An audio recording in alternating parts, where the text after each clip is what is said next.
Ready to open the hood? UseTool for the tutorials. And for car parts, the right idea is the Mr. Auto app. Easy, fast, and with better prices than on the website.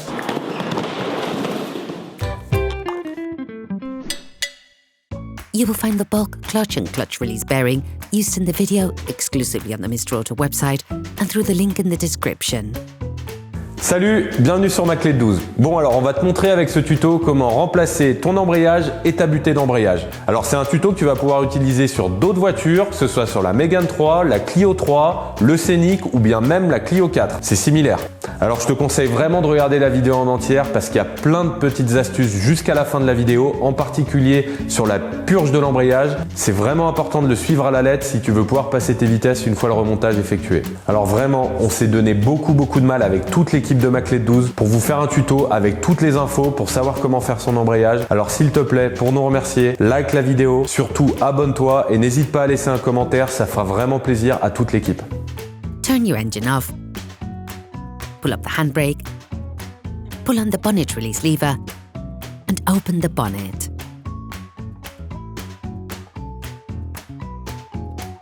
In order to change the clutch kit on your vehicle, you must lift the front of the car and remove the wheels to gain complete access.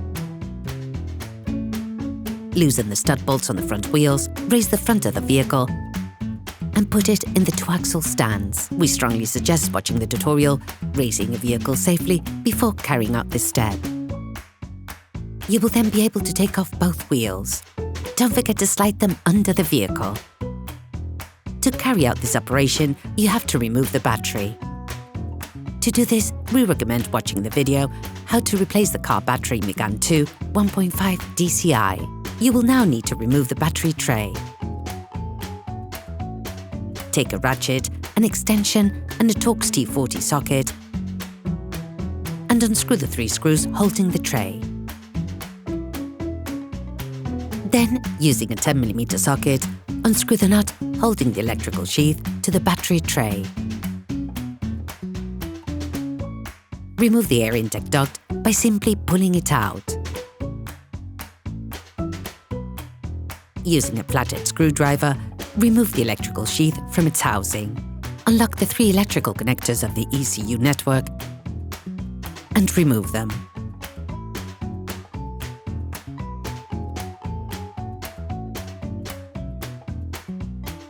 You can now remove the battery tray and ECU assembly. Disconnect the airflow meter and remove the pressure sensor from the turbo. Using a flathead screwdriver, unscrew the clamping clip from the turbo air intake duct. Then extract it. Remove the second part of the air intake duct at the grille.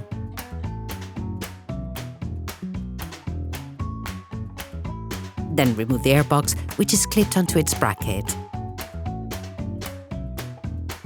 Unclip the breather from the gearbox.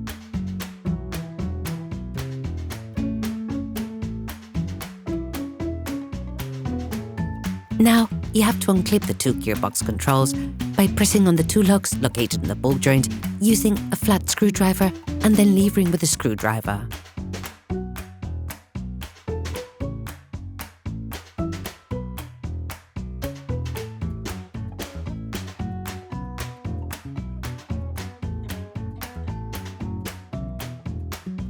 Then release the 2 gearbox controls by pressing the locking clips with a flat screwdriver.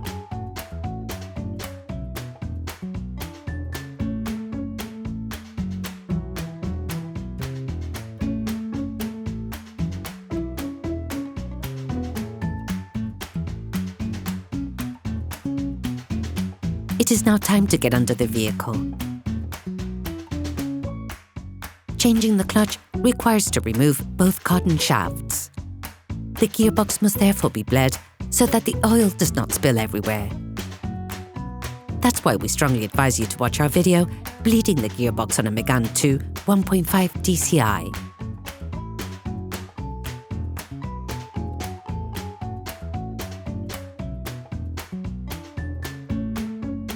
Remove the front mudguard retaining clips on both sides with a fork. Then remove the mudguards. Using a ratchet and a 30mm socket, unscrew the hub nut on both sides of the vehicle. Now you have to remove both control arms. To do this, we recommend watching the video how to replace the control arms on a Megane 2. Now you have to remove the two tie rod ends.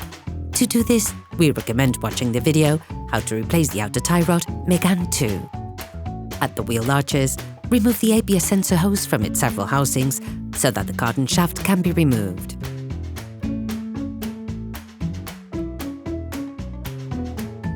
You can now remove the cardan shaft from the stop axle.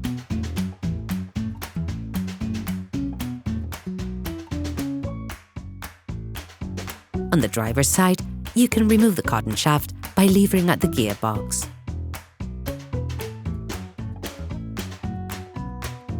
On the passenger side, before the cardan shaft can be removed, the transmission bearing bolt must be unscrewed with a 13mm spanner.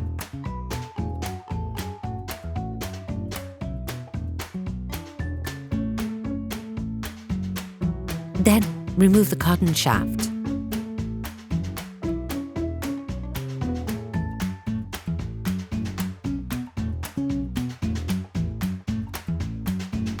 You'll need to lower the engine to remove the gearbox. To do so, you need to remove the half cradle. Using the ratchet and an 18mm socket, unscrew the two screws holding the half cradle in place.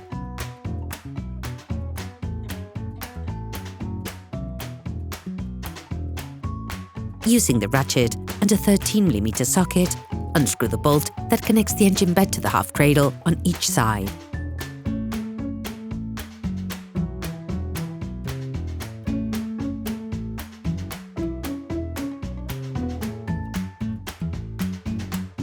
On the driver's side, using the same tools, remove the two screws that connect the metal plate to the half cradle.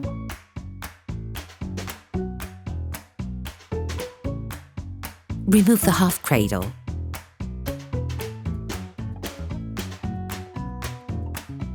Finish removing the metal plate.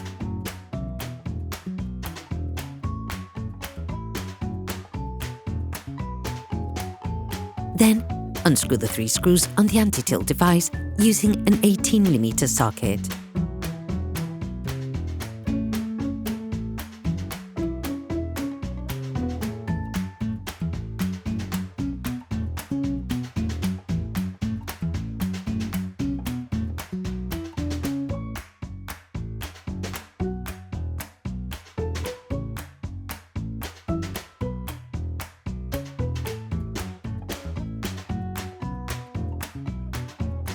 Then remove it.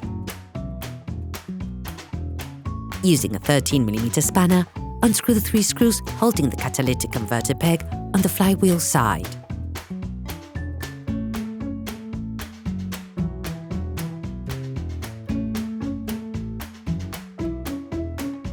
Then remove the peg. Using a 13mm spanner, remove the bolts that hold the gearbox to the engine block.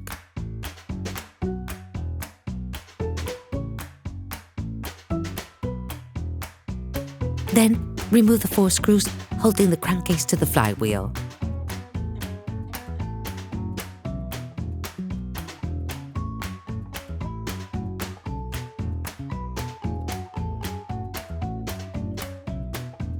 It is now time to use the jack by the crankcase in order to rest against the engine when removing the engine mount on the gearbox side.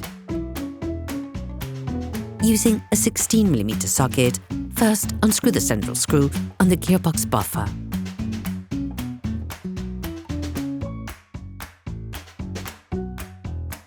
Then, using the same tools, unscrew the three screws that hold the gearbox bracket.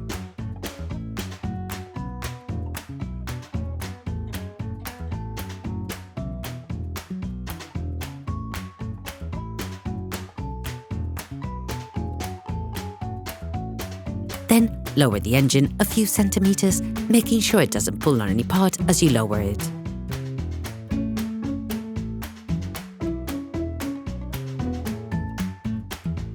Then, Then remove the bracket. It is now necessary to remove the clutch bleed cap. Then lift the two clutch slave cylinder clips with a flat screwdriver.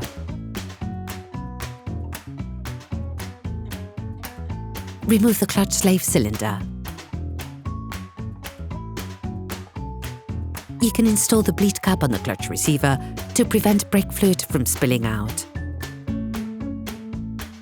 Remove the reverse sensor by lifting the tab using a flathead screwdriver and by pulling the connector. Using a flat screwdriver, disconnect the speed sensor.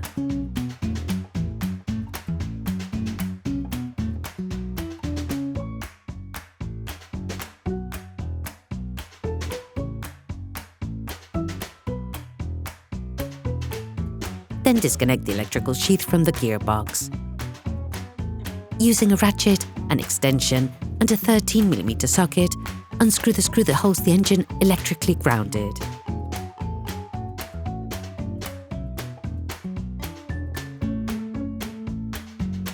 Looking at these images, you can see the location of the two starter screws to be removed with the help of a ratchet, an extension, and a 13mm socket.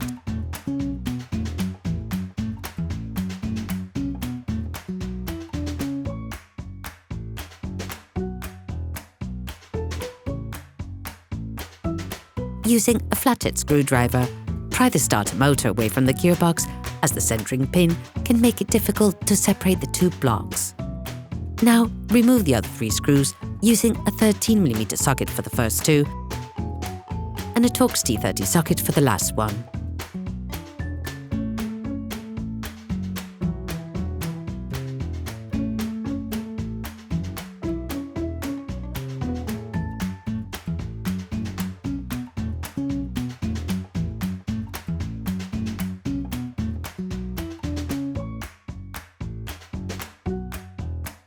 The gearbox is now free. Shift it outwards to completely disengage it from the engine block before lowering it. Don't hesitate to ask for help from a friend to remove it, as it is heavy and difficult to handle. You can now view the clutch on your vehicle.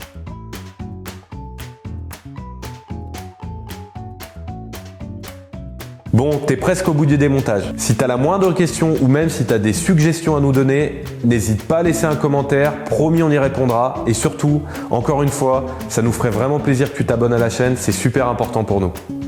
Using a ratchet and a 10mm socket, remove the 6 screws holding the clutch to the flywheel.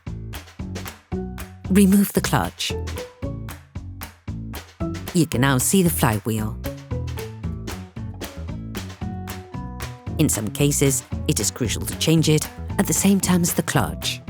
If necessary, we recommend watching our video, How to Change the Flywheel on a Megane 2 1.5 dCi. You can find the bulk, clutch disc and housing used in the video on the Mr. Auto website and in the link in the description. Start by cleaning the flat surface on the clutch housing that is in contact with the clutch disc using some brake cleaner and a cloth.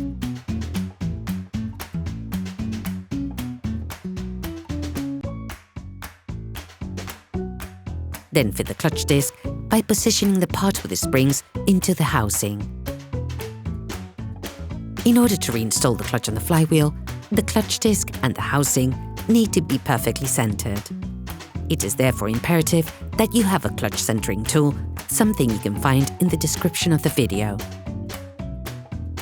Once the tool is properly installed, check that the disc and the housing are perfectly aligned. If it is not the case, you will not be able to insert the transmission shaft into the clutch disc when fitting the clutch housing. Clean the contact surface of the flywheel with some brake cleaner and a cloth.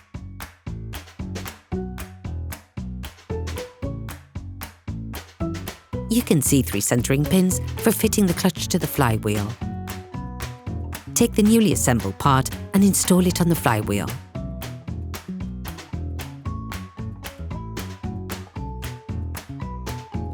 We strongly advise you to install brand new clutch screws. You can find them in the description of the video. Roughly replace the screws by hand. Then tighten it in a staggered or quinclux pattern using a torque wrench. You can now remove the centering tool. When you change a clutch, it is important to replace the clutch release bearing. Using a ratchet and a 10mm socket, unscrew the 2 screws of the clutch release bearing and remove it. It is now time to clean the inside of the housing with brake cleaner, as it is lined with dust and particles from the old disc. Clean the transmission shaft using brake cleaner and a piece of cloth. Then grease the cavity with gear grease. But don't use too much grease, because if the grease spreads out, it may affect the clutch's efficiency. You can also find the grease in the video description. You can find the bulk clutch release bearing used in the video on the Mr. Auto website and in the link in the description. Fit the clutch release bearing onto the transmission shaft and screw it back on.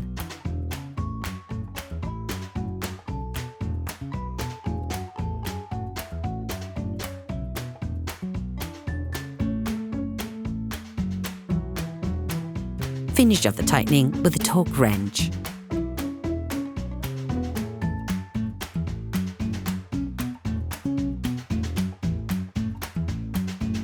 Now, you can put the gearbox back on. You will have to insert the transmission shaft into the clutch disc cavity. Again, you're advised to get help from a friend to handle this tricky step.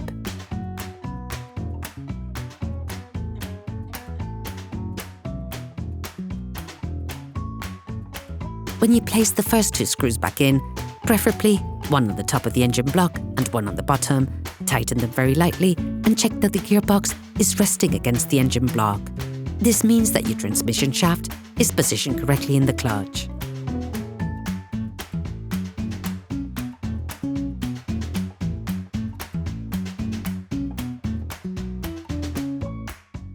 Reinsert the starter into its slot. Then screw the 2 retaining screws back in.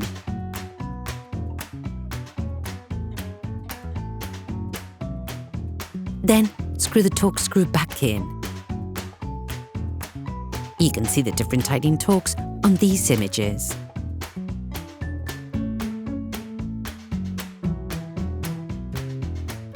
Finish off the tightening with a torque wrench.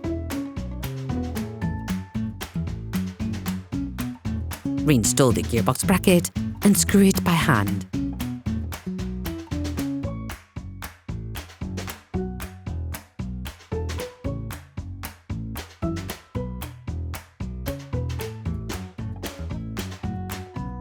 Using the jack, lift the engine block and pass the vertical screw on the gearbox bracket through the gearbox buffer.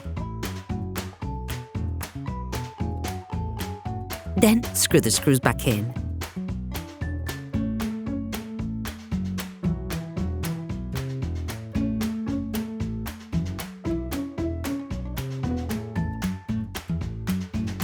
Finish off tightening the screws using a torque wrench.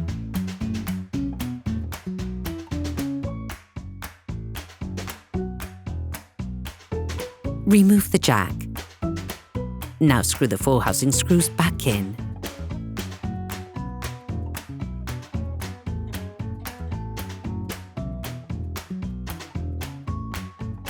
Screw the bolt that holds the gearbox to the engine block.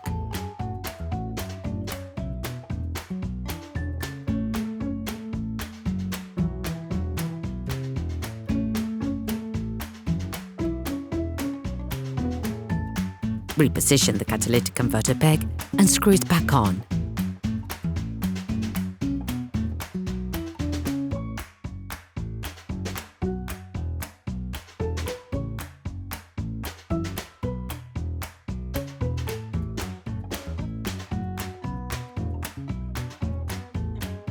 Reinstall the anti-tilt engine mount and screw the 3 screws back in.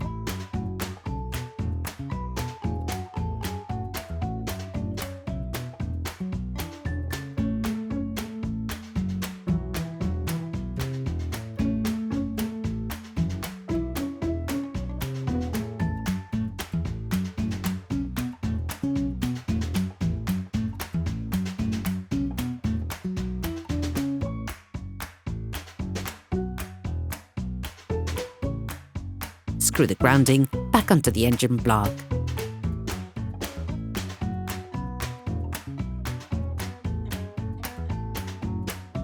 You now have to bleed the clutch system. At the clutch receiver, remove the plastic plug from the new release bearing. Reinsert the hose into the clutch receiver. Add brake fluid to the reservoir, as the following operation may consume some brake fluid.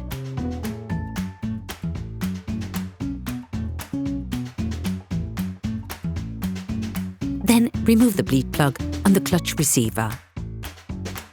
Then thread a plastic hose dipped in a bottle over the bleeder valve.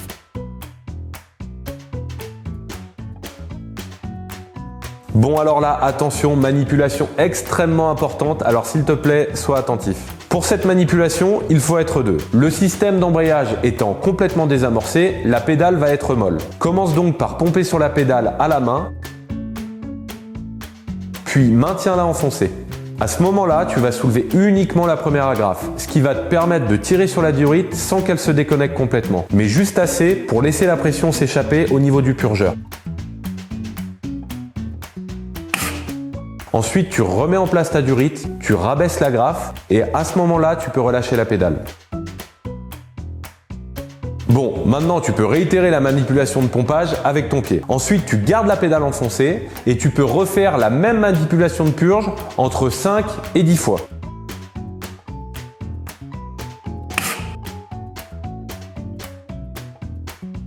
Tu sais que tu arrives au bout quand la pédale est dure, qu'elle revient facilement et surtout qu'elle est souple. Mais surtout, le plus important, c'est que quand tu réalises ta purge, il n'y ait plus d'air qui s'échappe du purgeur.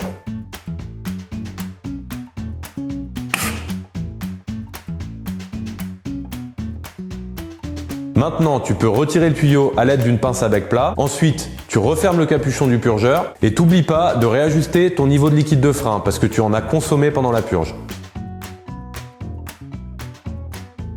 Et s'il te plaît, oublie pas de t'abonner à notre chaîne et de liker la vidéo, c'est vraiment hyper important pour nous. Et surtout, va bien jusqu'au bout de la vidéo, sinon tu vas louper des manipulations qui sont hyper importantes. Reconnect the reverse sensor connector. Then the speed sensor. Clip the electrical sheath back in. Re-embed the carbon shaft on the gearbox side. Then reinsert the carbon shaft into the stub axle. Do the same with the carbon shaft on the passenger side. Put it back in place and screw the transmission bearing back on.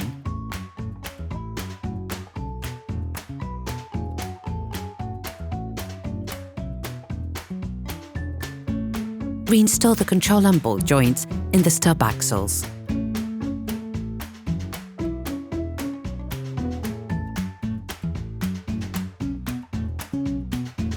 Then screw it back in.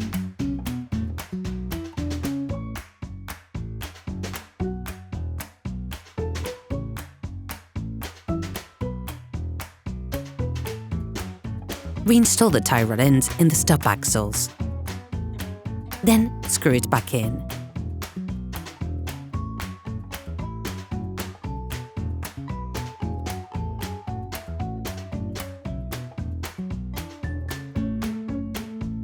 Reinstall the hub nuts. To be able to screw the hub nuts back on, you have to block the disc's rotation. Insert a thin flatted screwdriver that can slip in between the two sides of the disc. You have to insert it in front of the brake caliper mount so that it butts up against the latter. Screw the hub nuts back on. Reclip the ABS sensor hose into its housings.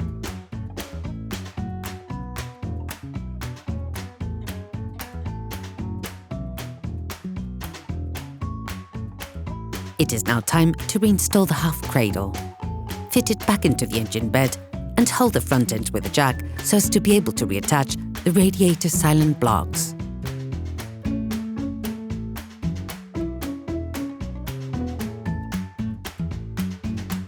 Then lift it carefully until the radiator fits on the upper part. You can now screw the two screws, holding the half cradle back in place.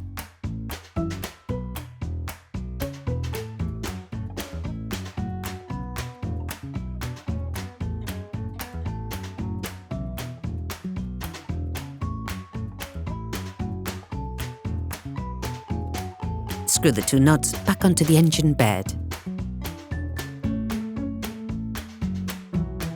Put the metal plate back in. Then screw it back in.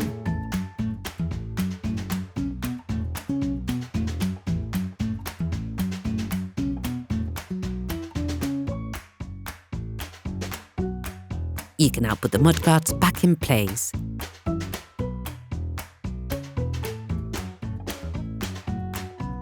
It is now necessary to refill the oil in the gearbox. To do this, we recommend watching the video How to Change the Gearbox on the mk2 1.5 dCi. Put the wheels of your vehicle back on and lower it to the ground. Reinsert the gear controls into their slots. Then re-engage the ball joints.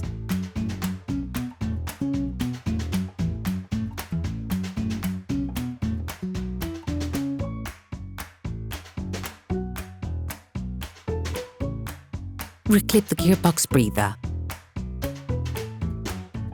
Reinstall the airbox. Reinstall the first portion of the air intake duct.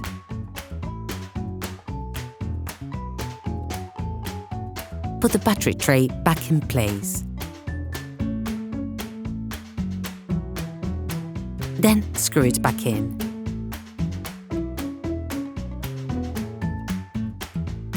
Screw the air duct clamp back onto the airbox. Reinstall the turbo air pressure sensor. Reconnect the airflow meter. Relock the 3 ECU connectors. Screw the nut on the electrical sheath back on. Reinstall the second portion of the air intake duct and reclip it. Reinstall the battery. To do this, we recommend watching the video How to Replace the Car Battery mk2 1.5 dCi. Operation completed.